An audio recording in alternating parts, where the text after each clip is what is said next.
이주진단 사고 피해자들이 정말 많이 하는 질문이 있어요. 사고 났는데 합의금 얼마나 받아야 돼요? 이 질문 충분히 이해가 됩니다. 지인들 얘기만 들어봐도요, 누구는 얼마 받았다, 누구는 또 다르게 받았다, 금액이 제각각이니까 혼란스럽거든요. 그래서 오늘은 교통사고 이주진단으로 다치면 합의금을 어느 정도 받아야 하는지 알려드리겠습니다. 그리고 이번 영상은요, 내가 무조건 합의금을 많이 받고 싶다 하시는 분들한테는 도움이 안 될 거예요. 하지만 적어도 손해는 보지 말자 하시는 분들께는 확실히 도움이 될 거라고 생각합니다.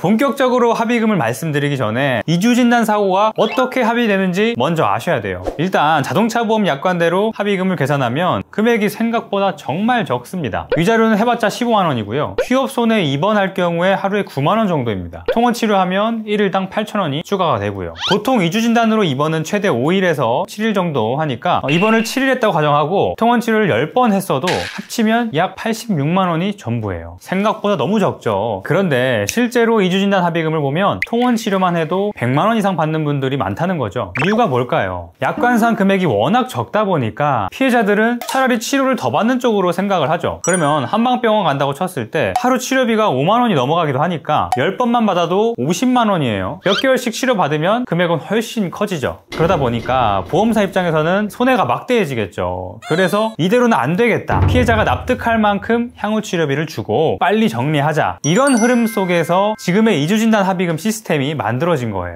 그럼 실제 합의금은 얼마나 될까요? 평균적으로 통원 치료만 했다면 80에서 200만원 정도로 합의가 되고요, 입원을 했다면 150에서 300만원 정도가 됩니다. 입원과 통원에서 차이가 있는 이유는요, 단순히 병원비 때문만은 아니고 보험사 담당자의 지급 권한이 다르기 때문이에요. 그래서 이주진단이더라도 상대적으로 크게 다쳤다면 하루라도 입원하는 게 유리할 수 있어요. 물론 평균적인 범위에서 예외적으로 더 받을 수도 있겠지만 그런 건 어디까지나 특별한 사례예요. 대부분의 이주진단 사고는 결국 평균적인 범위 안에서 합의가 이뤄진다고 보시면 됩니다. 그래서 중요한 건 내가 얼마를 받아야 적당한가 라는 점이에요. 이게 너무 적게 받아도 억울하고요, 반대로 욕심내서 과하게 받으려고 해도 문제가 생깁니다. 예를 들어서 정지 신호에 대기하다가 뒤에서 받쳐서 무릎을 대시보드에 강하게 부딪힌 거예요. 큰 이상이 없어서 이주진단을 받았는데 실제로는 2주 만에 낫지 않죠. 병원 왔다 갔다 하면서 드는 시간, 그리고 금전적인 손해, 이건 당연히 보험사로부터 보상받아야 합니다. 그런데 보험사가 최소로 제시한 금액만 받으면 이런 부분은 전혀 보상이 안 되니까 억울할 수밖에 없죠. 반대로 살짝 부딪힌 걸로 200에서 300만원씩 받아내는 것도 문제예요. 이런 사례가 쌓이면 남들도 그만큼 받으려고 하고 결국엔 보험료 인상으로 우리 모두가 부담을 지게 되는 거거든요.